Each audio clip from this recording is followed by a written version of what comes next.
18 வருஷமா நான் சாணம் பிடிச்சிட்டு இருக்கேன். மடிப்பாக்கம், அப்புறமா பொழுதுவாக்கம், லட்சுமி நகர், வேலைச்சேரி அது வரைக்கும் போவோம். நாளைக்கு என்ன 300, 400, 500 அதுதான் கிடைக்குன்னு சொல்ல முடியாது. ஒரு நாள் எவ்வளோ ரூபாய் சம்பாதிப்பீங்க? ஒரு 300, 400, 200, 100 ரூபாய் கூட வரும் சார். ஆமாம், அதிகமெல்லாம் வராது. இதுலலாம் 1000, 2000 சம்பாதிது கிடையாது. சம்பாதிச்சு சாப்பிட்றதுக்கு சரியா இருக்கு. ஆமாம், அதில் 150 மிச்சம் பண்ணாக்கா ஏதாவது ஒரு நல்ல காரியத்துக்கு. இதுதான் எங்கள் வீடு. பாத்ரூம் எல்லாம் வெளியே தான் போவாங்க வருவாங்க.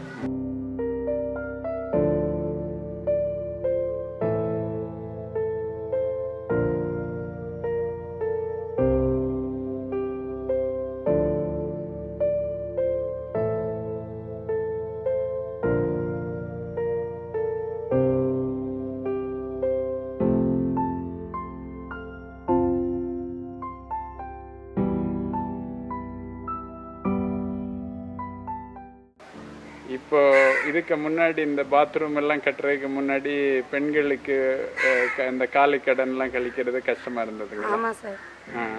அப்போ எங்க வெளியே தான் போவீங்களா? வெளியே தான் போகிறோம், காட்டு பக்கத்தில் அப்படி போவோம். சரிங்க.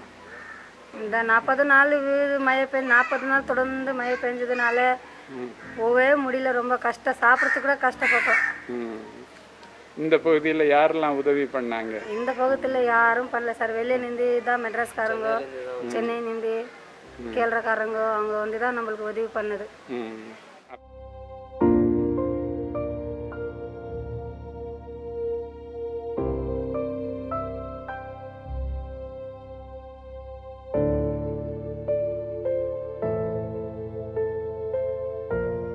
சாணம் பிடிக்க எவ்வளோ நாளாக போயிட்டுருக்கீங்க?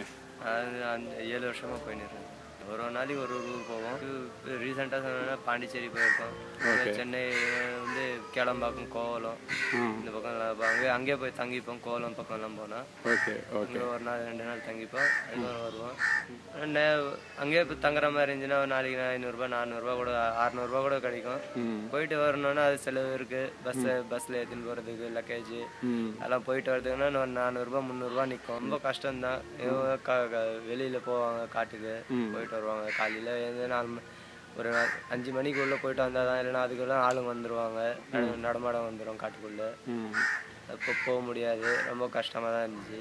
பாத்ரூம் கட்டி கொடுத்ததுனால ரொம்ப சௌகரியமாக இருக்குங்க.